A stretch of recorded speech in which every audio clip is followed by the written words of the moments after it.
I'm Zev Yaroslavsky, and it's my honor to welcome you on behalf of the members of our America at a Crossroads leadership team, which alongside me includes former Congressman Mel Levine and Janice Kaminer-Resnick, who is traveling but will be back next week.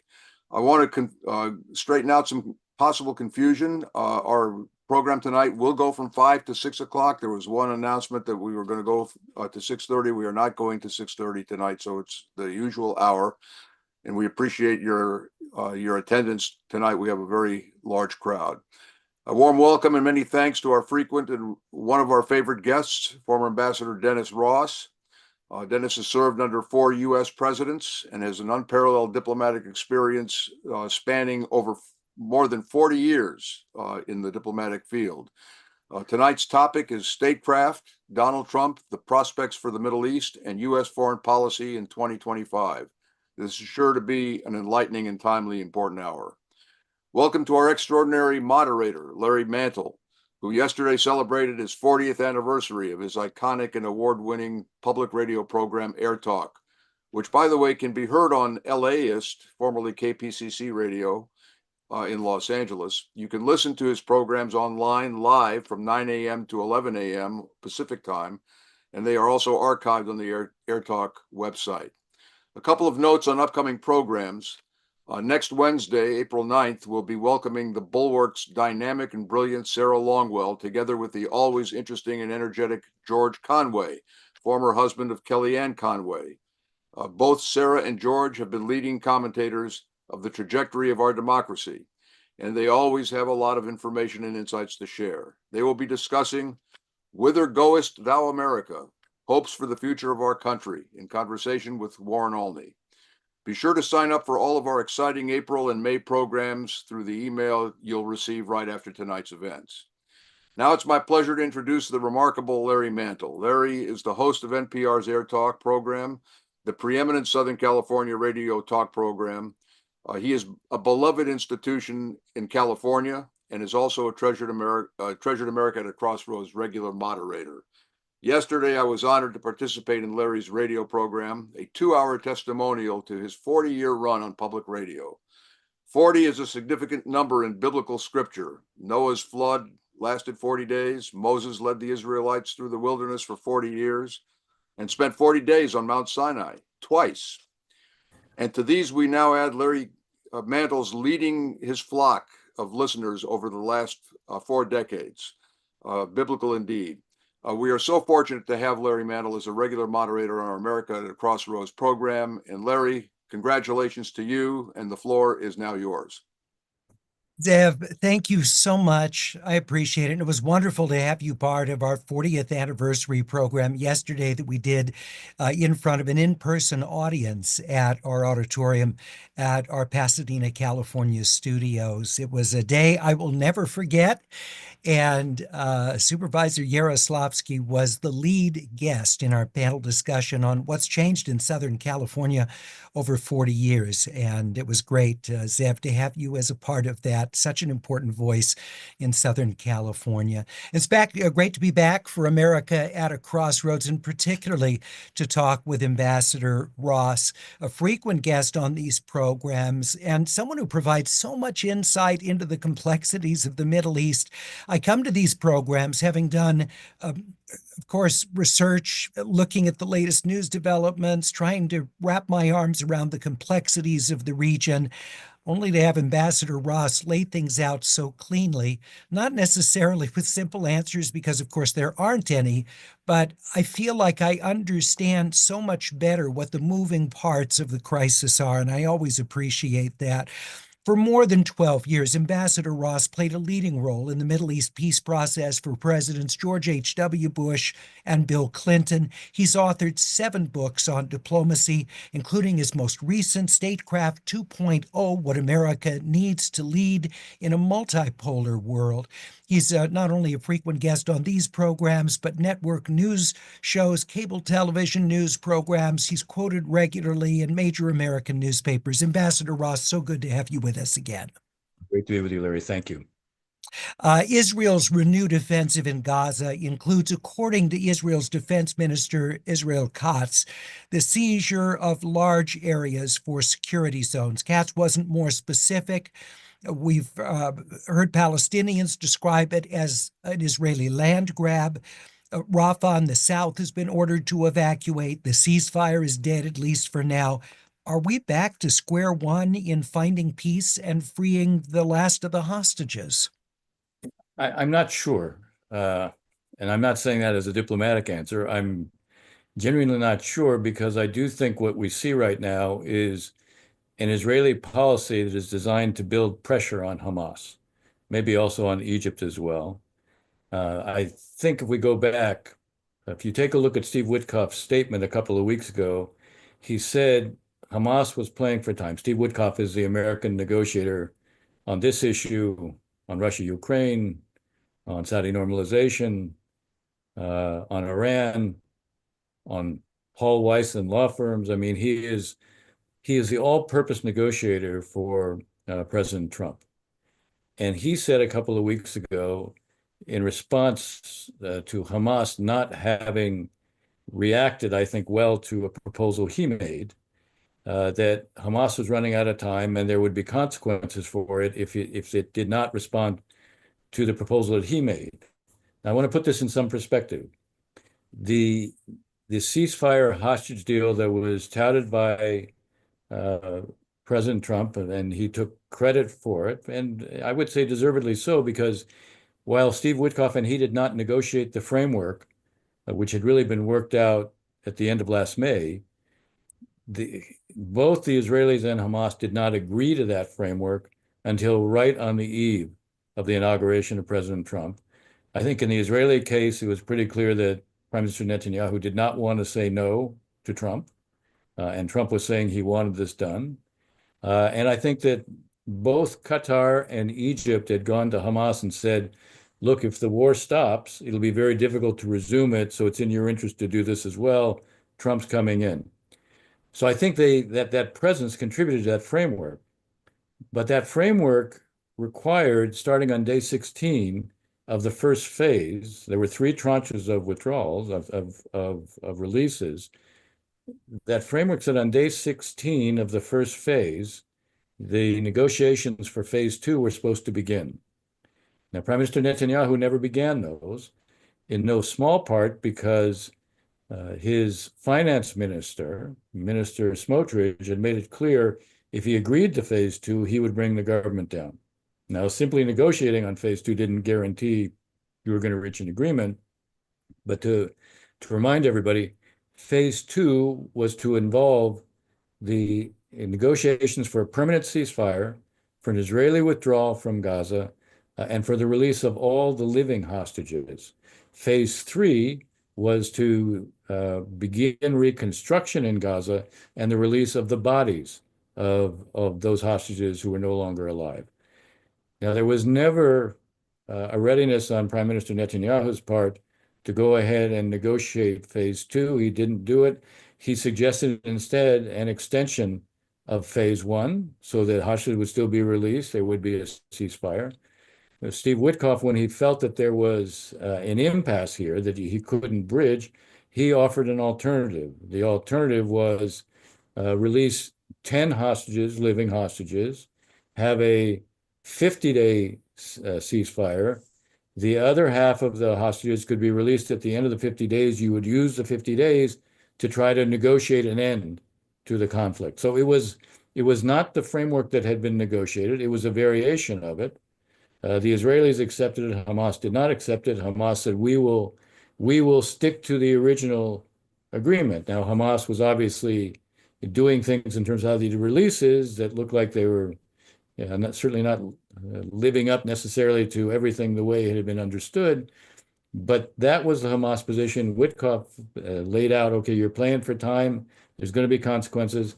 You have an Israeli government now in which they're using force. Their argument, the prime minister says, we're prepared to negotiate. We're negotiating now, but we're going to put pressure on Hamas. And Hamas is saying, we will stick to the original agreement. Now they're putting out that they might be prepared to release five living hostages. There is an effort being made by both Egypt and Qatar. So I don't think that we're necessarily back to square one, but I think there's a basic gap here. And I do think Yeah. there's a point at which Steve Witkoff probably has to come in and play a more activist role. Well, and what do you think that that role might look like? What sort of pressure do you anticipate the Trump administration is willing to apply to get um, a ceasefire that's operative again? Yeah. Look, having written a book about statecraft, I think in terms of the key elements of it. If your objective is to end the war, what are your means for doing it? What is the leverage that we have? Leverage is key to effective statecraft. We have a lot of leverage on Prime Minister Netanyahu. It's very difficult for him to say no to President Trump. We have a lot of leverage on Egypt. Egypt wants to be in the good graces of President Trump. Egypt has more of an ability than anybody else, including Qatar, to put pressure on Hamas, because many of the released prisoners have come to Egypt, and Egypt has basically suggested that if they're not satisfied with Hamas, these Palestinian prisoners who were released as part of the earlier deal, they might put them in jail. So they have leverage on Hamas. We have leverage on Egypt. We have leverage on Israel. And I'll put this in a larger context. It's very clear that President Trump wants the Nobel Prize. He's not going to get the Nobel Prize for Russia-Ukraine because Europeans are not going to vote for him in the context of him putting pressure exclusively, it seems, only on Ukraine and not on Russia. But Saudi normalization is something he could get the Nobel Prize for if he produces it. But to get that, one of the things that's very clear is that the Saudis are saying, we will not do normalization unless the war in Gaza is over and Israel is out of Gaza. So if President Trump wants to get the Nobel Prize, he has to end the war in Gaza. It's still, though, murky. Well, what does Gaza even look like after a ceasefire? Egypt proposed technocratic government be installed there. The Palestinian Authority, of course, is, as you know, you've spoken and written about so often, is in disarray. It's not trusted. There's corruption, of course, that's a part of it. So if Hamas is in fact institutionally to be removed, what reasonably replaces it? And where does the funding come from for rebuilding? And are Gazans, the residents, allowed to stay, or are they, you know, as President Trump wants to have them moved out while reconstruction occurs? What's realistic for the aftermath? So there's a lot that you're asking in there. So I'm gonna drill down into different parts of the question, because the question gets to the heart of something fundamental. Even if you could end the war, if Israel's still in Gaza, there won't be Saudi normalization, but Israel will find it very difficult to ever get out of Gaza. And if it's in Gaza because there's no real answer to governance, that's a problem. If Israel gets out without an alternative to Hamas, then you'll have a vacuum where either Hamas comes back or you'll end up with Mogadishu on Israel's border. So either one of those is unacceptable. So there needs to be an alternative to Hamas, but there also needs to be an alternative to the Israelis. And the essence of this, I think, comes down to the following. A, Hamas as a military has already been defeated. One of the issues, that the problem that the Israelis never adopted the strategy that David Petraeus was suggesting very early on. He said one lesson we learned in Iraq, and we learned it the hard way, was you can't just clear an area and leave, which is exactly what Israel's done. You have to clear an area, you have to hold an area, and then you have to create security for that area and build in it. We know the UAE was prepared to contribute and be part of a stabilization force. We know if the UAE was prepared to do that, Egypt would also be there. We know that Morocco was interested in playing a role. Now, in the case of the UAE said, we will come in and we will play this role. We will help finance the role, and they have the means to do it. But we are not coming in unless there's also reform in the Palestinian Authority, because if we go into Gaza and there's no reform in the Palestinian Authority, there won't be a Palestinian alternative for governance to Hamas, and we'll be there forever. We're not signing up to go in there forever. So there actually were, before the end of the Biden administration, there were quiet negotiations between the Israelis and the UAE on terms for what Israel would accept. They would accept the idea that the Palestinian Authority they would be the party that would invite the UAE and others in. The Israelis were not accepting a role for the PA at this point. They didn't exclude the idea that if there was a reform PA, it could assume a role over time. The whole idea was to create an interim administration, not unlike what the Egyptians were suggesting in their plan. The Egyptians came with a plan that was designed to address what President Trump was saying. There's no way to do reconstruction in a place that's completely devastated. At least 70% of all the buildings are wholly or partially destroyed. You can't do it when you have 2 million people who are there. Egypt came with a plan that said, here's how you can do it. We will have safe areas for Gazans to move to. We will have reconstruction plans for the other areas. We will raise the monies for that. The Gulf states have said if this is credible from their standpoint, they will be prepared to invest in it. And Egypt was basically demonstrating you can do reconstruction without mass relocation. Now, the reality is, if there are Palestinians who would like to leave, they ought to be able to leave. You're not going to have 2 million Palestinians leave, partly because you're not going to have countries that are going to absorb or take in 2 million Palestinians. But if you ask me, might we see 100,000 Palestinians leave? Yes, I think that's a distinct possibility. Let's talk though about the Trump administration's response. So Egypt and Emirates, are saying they would fund, they would create the safe zone.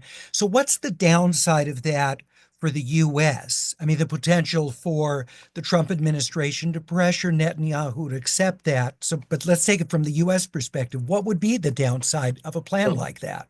The problem with the plan was not its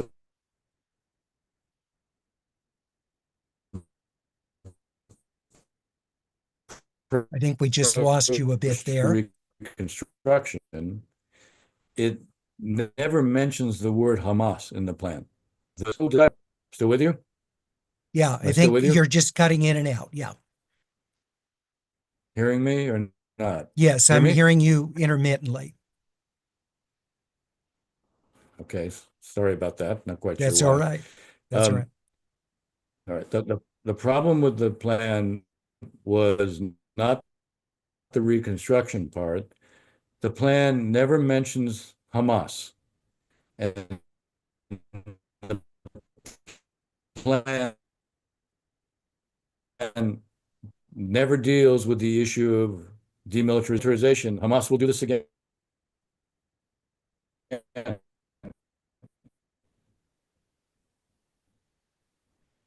Okay, unfortunately, we're having a little bit of breakup again.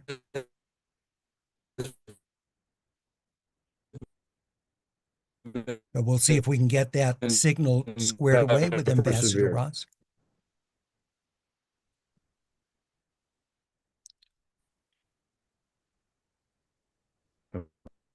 Okay.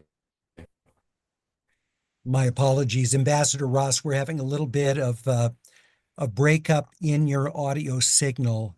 We can see if we can reconnect and to get reestablishment. What I would suggest, Larry, is that Dennis disconnect and then reconnect with us. I think that might. Okay. Dennis, did you hear that? Zev was suggesting that you disconnect and see if you can reconnect and your Wi-Fi lock in again a little bit stronger on the frequency. I'm hearing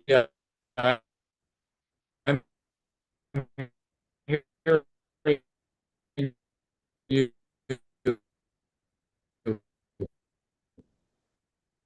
Ambassador, can you hear me at all? If you could reconnect. Yeah. Okay. Yeah, just get out of the Zoom and then come back in, and that hopefully will resolve the issue.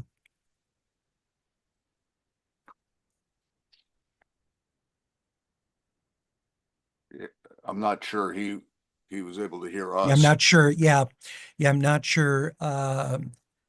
Zev, perhaps I don't know if you could text him or see if we could reach him through another process. I'll try that right now. Okay, sounds good. And let me just take a look while we take this pause at some of the questions that are coming in for viewers. I just want to remind you that to ask a question, you can do it in the Q&A at the bottom of your screen. And if you could put your location in, that's great. Just gives a little sense of place and what your question is for Dennis Ross. Mitch asking the question, once all the surviving hostages are out of Gaza, what would stop Israel from, as Mitch puts it, cleansing Gaza? What would keep that from happening? And let's see, Dennis, you back with us there? Is that better? Let's see if you could just say a couple words. We'll see there.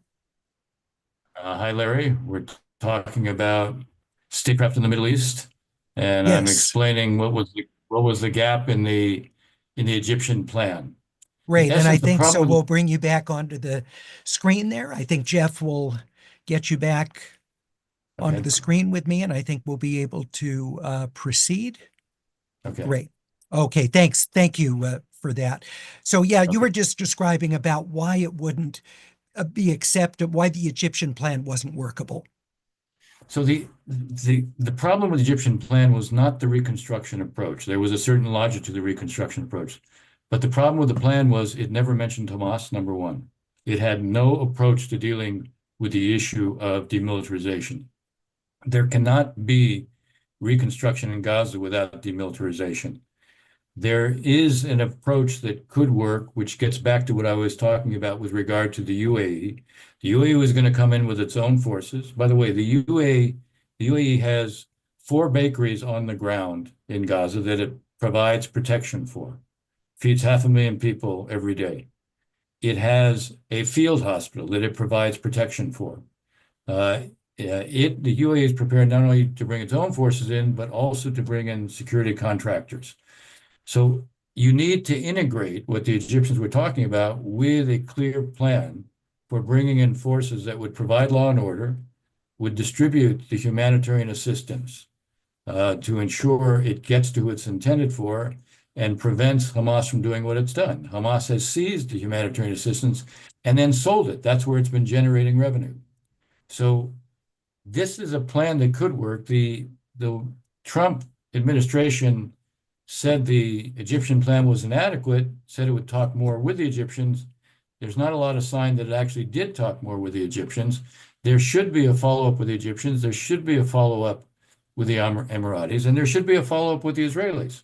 Right now, part of the problem is the Israelis still don't have a plan for what comes next. You asked the question about what the Israelis are doing.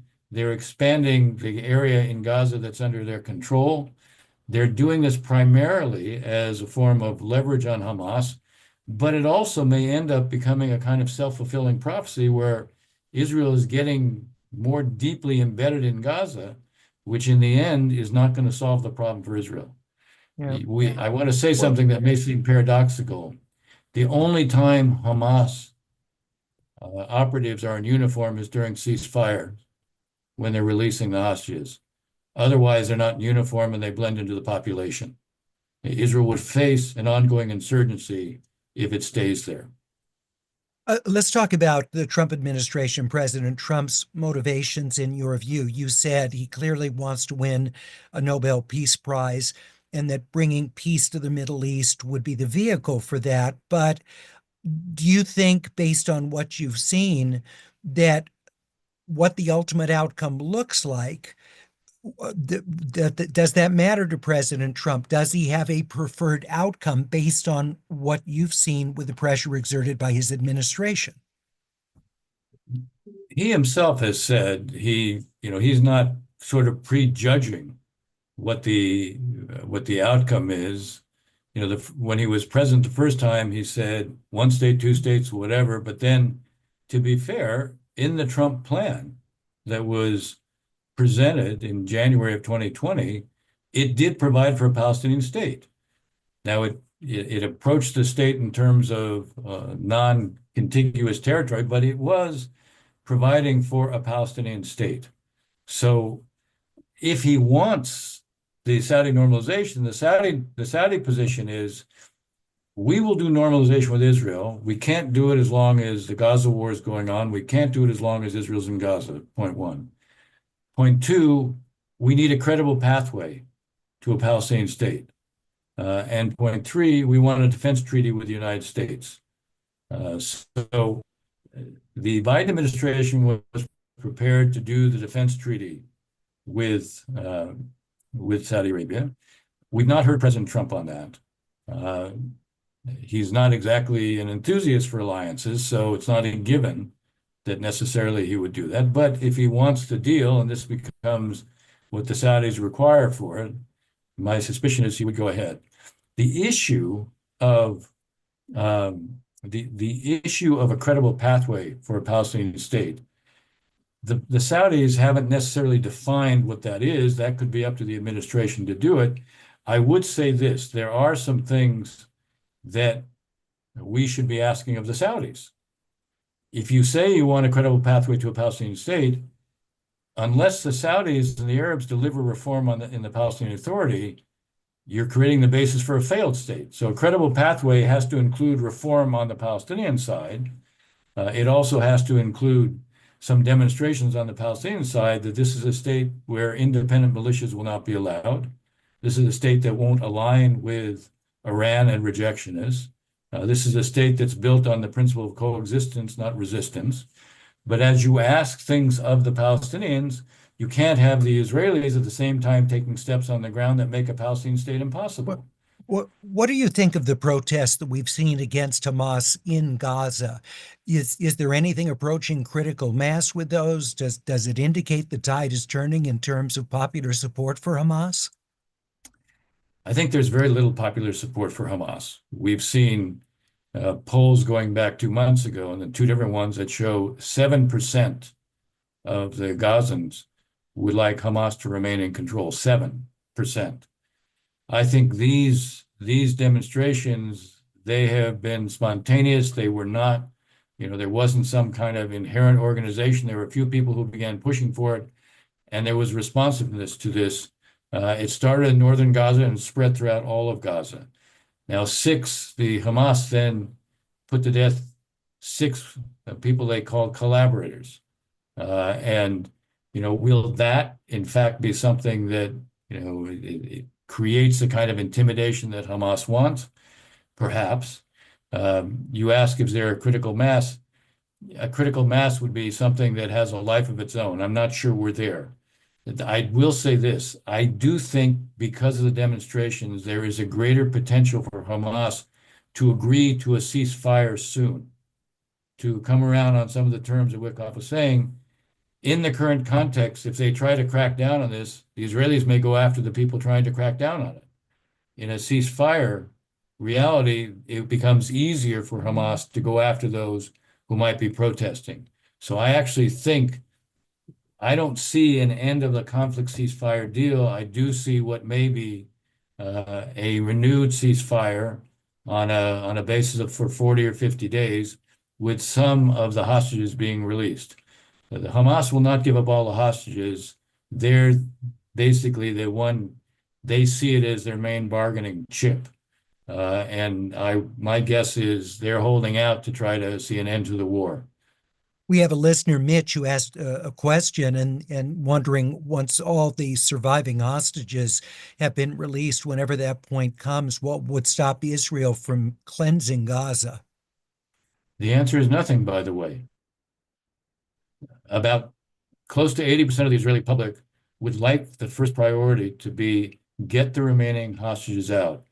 The hostages who've come out, who've told their stories about the deprivation, the physical and the psychological torture, the starvation, the brutalization. These stories have moved the Israeli public to say that should be the first priority. And if there's agreement, sooner or later, Hamas will violate the agreement anyway, and then you can go back in.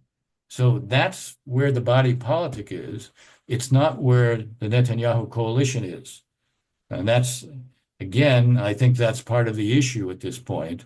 What is it that Netanyahu is prepared to do. Right now, he's prepared to accept what was the Witkoff proposal that doesn't require ending the war, but it gets the essence of the Witkoff proposal is basically half the living hostages at the beginning of the ceasefire, and you try in the 50 days, although now they're talking 40 days, you try in the 40-day period to see if you can come to an agreement on resolving everything. Barry, a viewer asks, what do you think of Netanyahu's ongoing dire legal situation? How does that factor in to reaching a substantive resolution on Gaza? I think it's, I haven't always believed that it was fundamental in this regard. I've come to believe it more. This week, we saw a kind of extraordinary set of moves by the prime minister. The prime minister has been told that the Supreme Court has found that they want to make a decision before the firing of the head of Shin Bet can actually be implemented.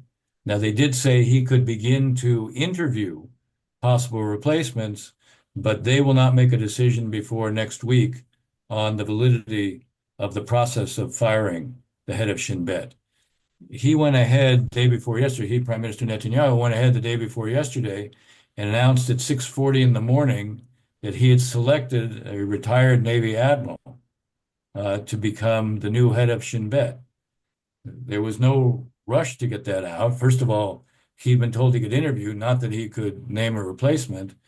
But it seemed clear that he was trying to preempt news about another scandal, what's known as Qatar Gate in Israel, where at least two members of the prime minister's office were receiving money from, at least indirectly, from the Qataris to try to create a favorable image for Qatar in Israel.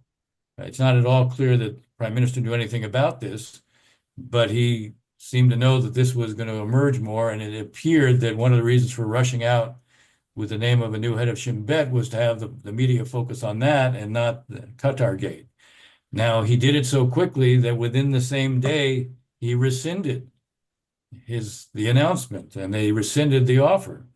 He had extolled the great virtues of his appointment, and within the same day, I'm not talking 24 hours, we're talking within 12 hours, he rescinded it because he had written an article that was critical of Trump on the issue of environment and climate change, and B, he had apparently in 2023 he had taken part in some of the demonstrations against the judicial reform. So it's pretty clear the prime minister was rushing this out without the kind of vetting he would normally do, and you have to ask yourself the question, why would he rush it out this way unless he had other considerations? David, who's watching, asks, what is the comparative degree of popularity in Israel between Netanyahu and Trump? I think that Trump is more popular in Israel than the prime minister. The prime minister has a very solid base of about 30%, and they absolutely support him regardless. But you have a very clear majority that favors his leaving. Some say it should be immediate. Some say, okay, wait until the war is over. But today in Israel, it's pretty clear that Trump probably has more support than I think Netanyahu has. And by the way, Trump did not make it easier for Netanyahu when he said, a couple of weeks ago, he said all the hostages have to be released by Saturday, or else they'll be hell to pay. Well, he wasn't the one who was going to be inflicting the hell. And what the Israelis have done over the course of, almost a year and a half now, it's hard to understand what they haven't done militarily, what more they could be doing militarily, other than staying there. And yet, Bibi, subsequent to that, ended up accepting what was a continuing with phase one and continuing with what we're getting 8 more live hostages out. So in a sense, you had Trump go to Bibi's right. And yet here was Netanyahu On the one hand, he knew if he could get 8 live hostages out, which Hamas was willing to do because it was part of continuing the first phase, for him not to do that would have produced an explosion in Israel. And yet here was Trump basically saying, they should all come out now or forget it. Now, it is not popular for him to have resumed the fighting right now, or having sent the IDF back in, again, because a significant majority of Israelis want the main priority to be the hostages. Get them out first. And the earlier question reflects what the mood is. No one believes that Hamas will live up to anything. Everyone believes Hamas will try to reconstitute itself and will engage in acts of violence and terror against Israel. And they feel, therefore, Israel will have a pretext to deal with Hamas after the hostages are out. Let me just ask again for viewer questions. If you have a question you'd like to ask Ambassador Ross, please include your first name, if you wouldn't mind your location as well. And you can ask the question in the Q&A at the bottom of your screen, and then I'll share those with Ambassador Ross. Terry opines that the current U.S. administration is populated with reckless incompetence. Terry wonders, well, does Israel realize what kind of a partner it has in the U.S. government? I think if you're sitting in Israel, there may be some questions about what's going on, especially when Israelis look at the treatment of Zelensky and Ukraine. It probably is not a source of great inspiration and reassurance. Having said that, Trump seems to fundamentally be supportive of the Israelis. You have a Trump administration when Israel acts in Lebanon because it sees Hezbollah acting in ways that's inconsistent with a ceasefire or preparing to do something, and Israel acts against it, the Trump administration supports it. And people compare that with, would Biden have been supporting this, or would Harris, if she were in, would she be supporting it? So they look at what seems to be a pretty basic support for the Israelis when it comes to everything that's going on around Israel. The public posture and anti-Semitism also seems to be strong. Actions against universities that haven't been prepared to protect students and perhaps the way they should have. There's a kind of collective sense that Trump right now is doing things that are good for Israel, but I do think there's an undercurrent of uncertainty about what he may yet do. And so while I would say he's more popular than Bibi, at this point, as I said, a majority of Israelis actually believe that the prime minister, that it's time for him to leave. Cora in Los Angeles asks, how does Israel's aggression in the West Bank affect what's happening in Gaza? It doesn't have much of an effect in Gaza. What Israel is doing in the West Bank, for the most part, is designed to ensure that Hamas doesn't gain a foothold there. Now, there's an issue.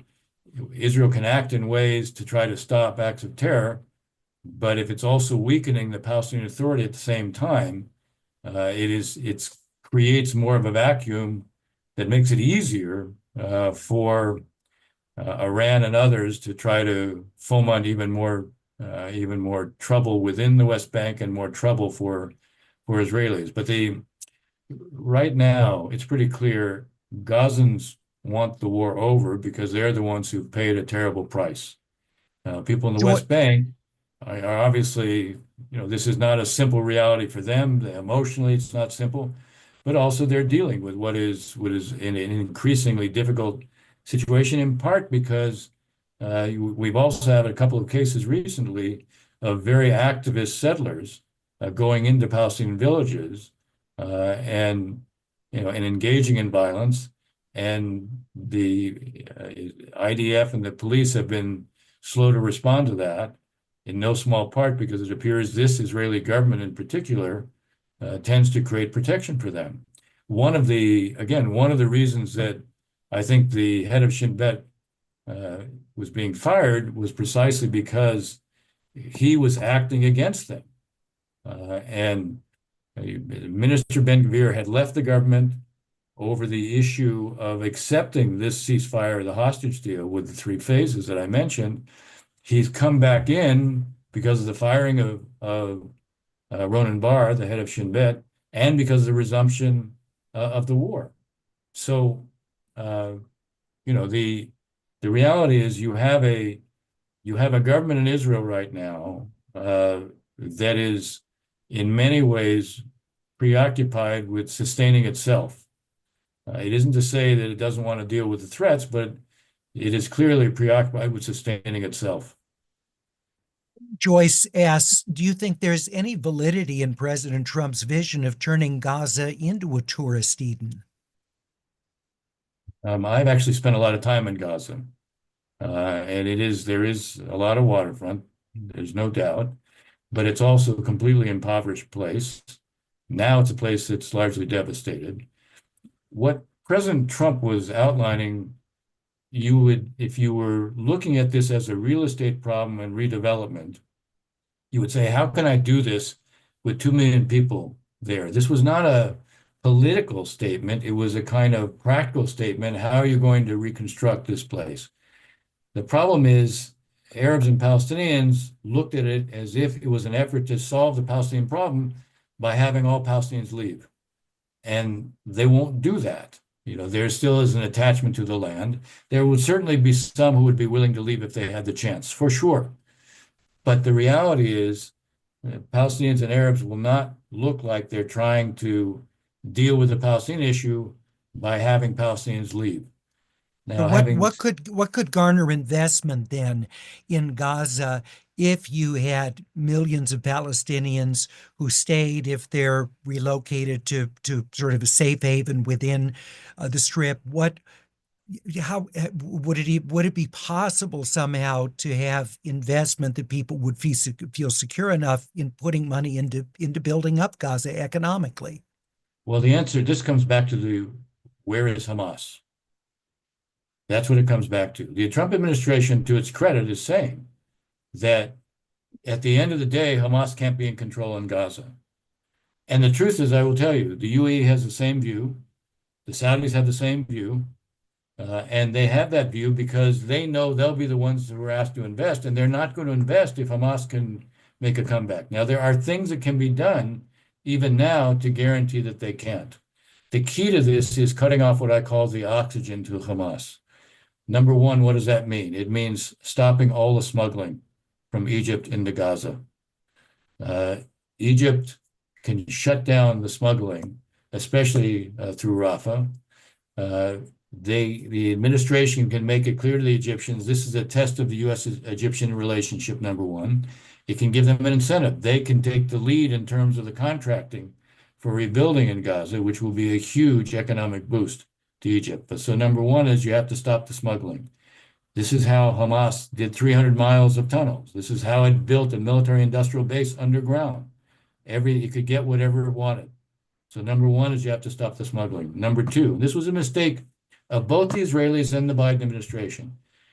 It was right to push for humanitarian assistance, but you couldn't then say, okay, you must have humanitarian assistance, and then you had no responsibility for what happened after it went into Gaza.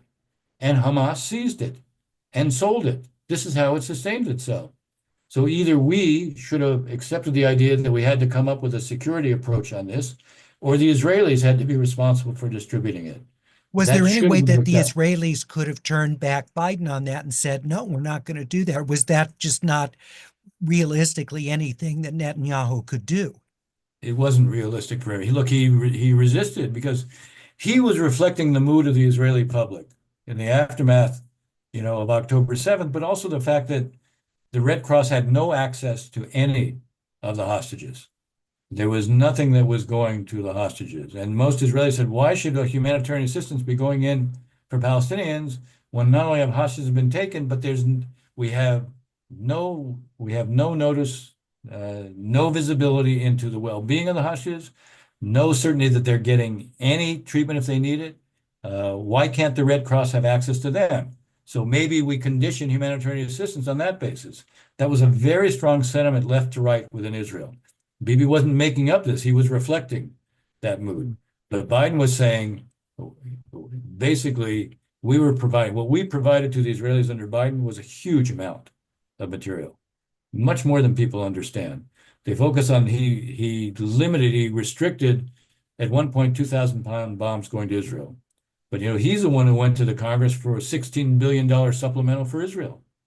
And we provided huge amounts of material to the Israelis. And he was making it pretty clear to Bibi, you don't do humanitarian assistance, that will affect what we will do for you. Do we have a sense of how much of that assistance actually got to Palestinians in need, or how much was commandeered and used to support Hamas? The majority of it was seized by Hamas. Now, by the way, they then sold it. So Palestinians, the people who could afford it, were getting it, and Hamas was using this to sustain itself. When I talk about cutting off the oxygen, there's 3 things you have to do. 1, as I said, stop the smuggling. 2 is make sure the humanitarian assistance goes to who it is intended to go to, and Hamas cannot touch it. And that requires forces to distribute it. And the 3rd thing is, if you're going to have reconstruction, you come up with a mechanism to ensure there can be no diversion of materials. It goes for the express purpose. And here again, you have to have a presence that permits that. Hamas, under those circumstances, given how much it's been weakened as a military, it had 24 battalions. It doesn't have those anymore. It had an industrial base to produce drones, missiles, mortars, ammunition, anti-tank missiles. It doesn't have that anymore. All right. So if you choke off the oxygen, it can't rebuild itself. And this alternative, an interim alternative that is probably an Arab international with a Palestinian functional role, that maybe it's there for 2 years and you reform the PA, and the PA over a course of 2 years comes in. That is the answer here. And it's a much better answer for the Israelis. Lisa, a viewer asks, is Israel now going to be reluctant to share intelligence with the U.S. after the Signal app, which is not fully secure, was used to share highly sensitive information? It's a very interesting question. Signal is something that is encrypted. I would just say, to put this in perspective, this is not a secure device for classified information. Steve Witkoff was in Moscow at the time he was on this call. I can tell you, when I used to go to Moscow, when we would do secure calls, we had to go to a secure facility to be sure that what we were saying couldn't be intercepted. This was done in a way that, by definition, you could not guarantee the security of what was being discussed or transmitted in writing. So I would think it won't just be the Israelis, there'll be a number of allies who share with us very sensitive intelligence. I suspect that they'll be asking lots of questions. I don't think it's a given that it stops. That intelligence sharing is something that's also in the interests of the Israelis and other allies. But for sure, they'll want a reassurance about how classified material is going to be handled. We're getting tight on time, and I have a couple more viewer questions. I wanted to ask you a little bit more details about your book, specifically Statecraft 2.0. But Catherine asks, if you were the lead negotiator for the Trump administration and you had wide latitude, how would you try to end the conflict? What would be the next couple of steps you would take? What I would do is I would focus on the Saudis and the Emiratis on what they would be prepared to do if we can get the war to end. I would focus very heavily on on their responsibilities here, especially the Saudis, if they want a credible pathway for a Palestinian state, what they need to be doing to help that. I would also deal with some of the Europeans who've been prepared to play a role, including on the issue of helping to ensure one of the problems in Rafah, the Egyptians had very antiquated scanning technology. So we need to put sophisticated scanning technology into Rafah. I would focus very heavily on what forces the Emiratis and the Egyptians, maybe Moroccans, would be prepared to put into Gaza. I would I would work out a discussion between them directly and the Israelis over what they would need. How would you do a handoff between Israeli forces and forces coming in from the outside? I would want to be sure the Israelis that you had real mechanisms to ensure that there was absolutely a cutoff of all the smuggling.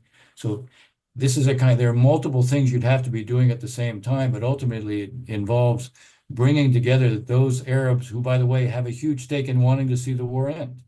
As long as this goes on, it creates a pressure on them. We have two different realities in the Middle East right now. For Israelis, they don't focus. Their trauma means they see the pictures of the hostages and any soldiers they lose when it comes to Gaza. In the Arab world, the only thing they see is the death and destruction on the Palestinian side. It creates a pressure against Arab regimes, especially the Arab governments that are at peace with Israel. So they have an interest in seeing it end. Israel has an interest in seeing it end, so they get the hostages.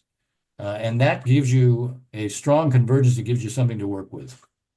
Dennis, let's broaden it to talk about generally the art of statecraft, your book, and I believe it's a follow-up to the earlier book you did, Statecraft 2.0.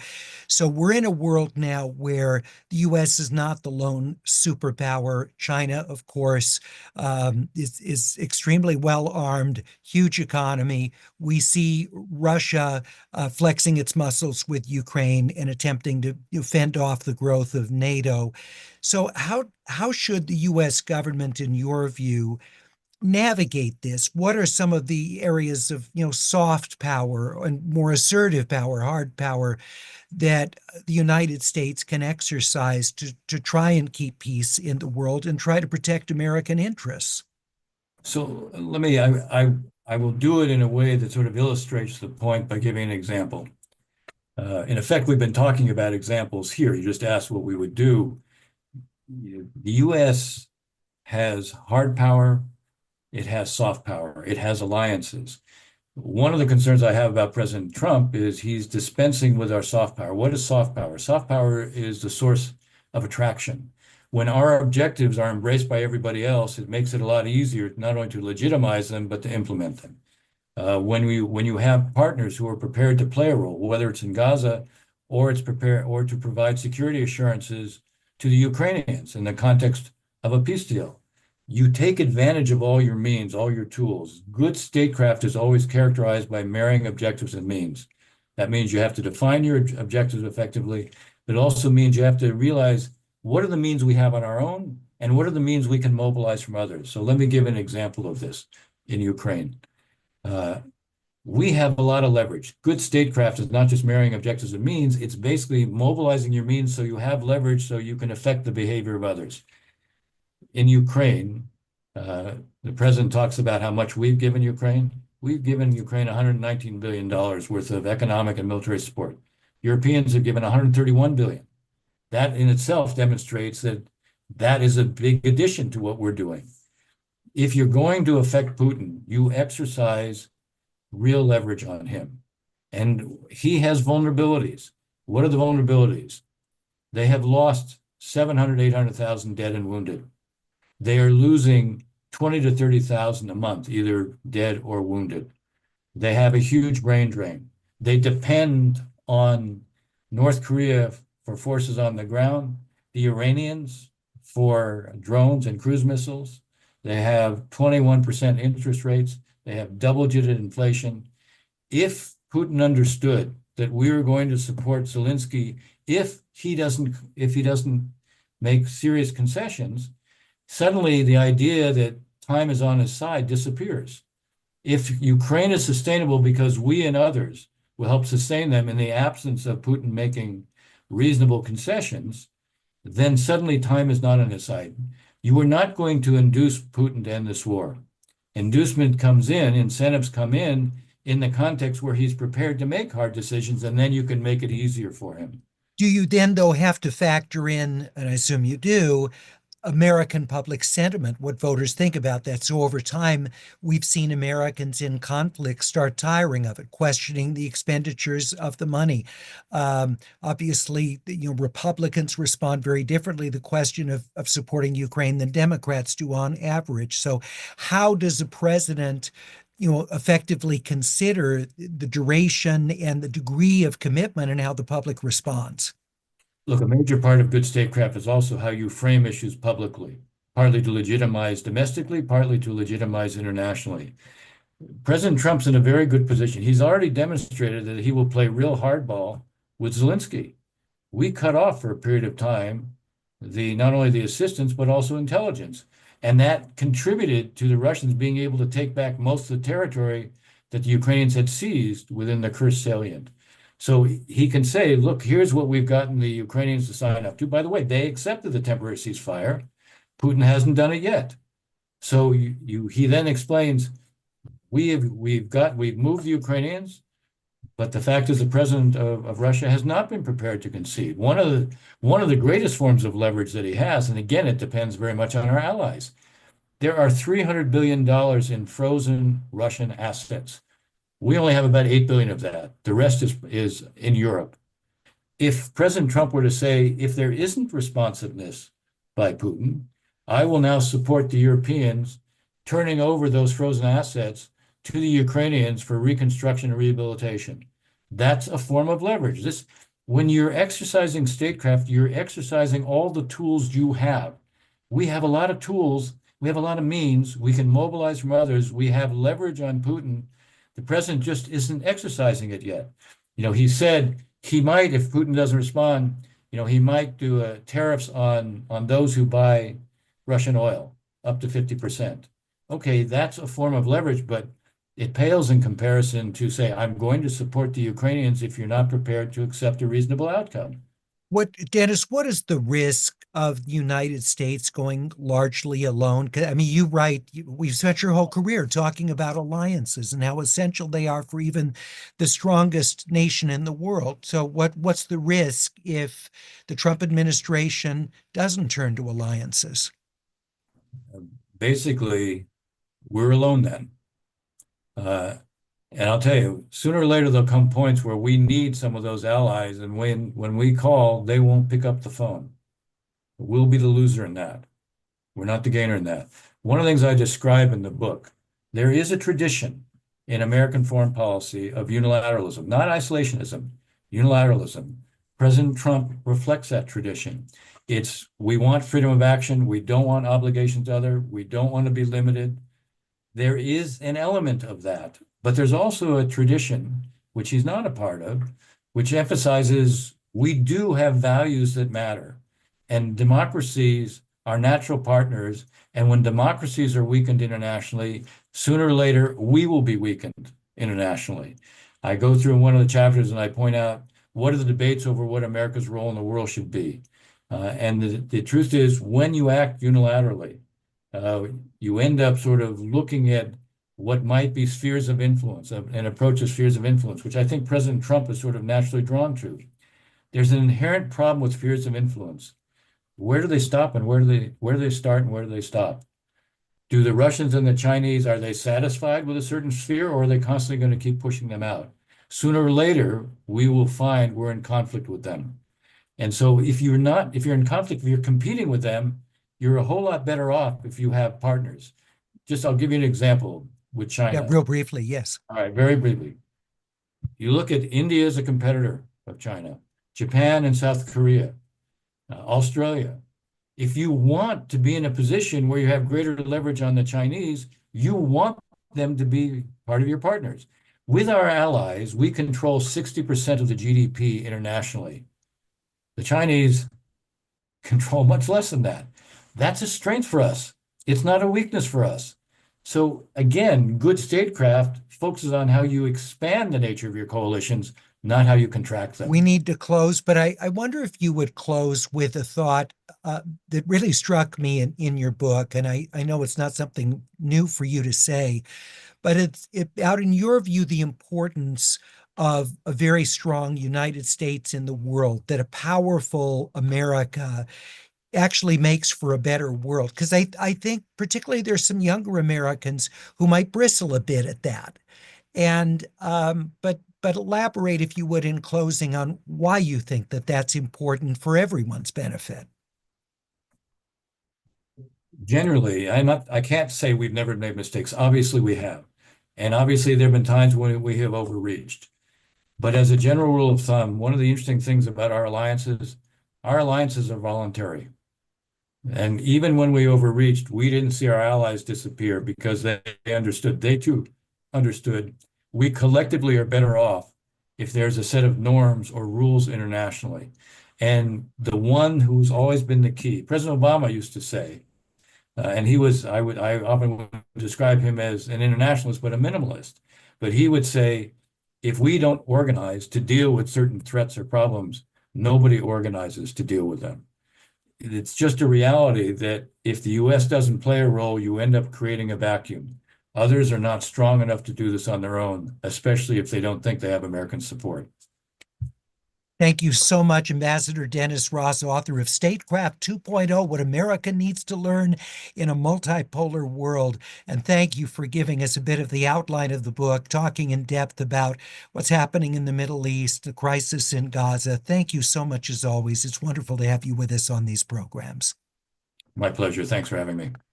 Ambassador Dennis Ross, and we ask you to please support these programs. This is a nonprofit organization, Jews United for Democracy, that put these on, Democracy and Justice, every week with America at a Crossroads. And you can go to the website, JewsUnitedForDemocracy.org. That's JewsUnitedForDemocracy.org to make your contribution to help keep these weekly programs coming your way. Next week, it's the Bulwark's Sarah Longwell and George Conway talking with Warren Olney at 5 o'clock Pacific. It's the typical day of the week and the typical time for the next America at a Crossroads. I'm Larry Mantle. Thank you so much for joining us. Good night.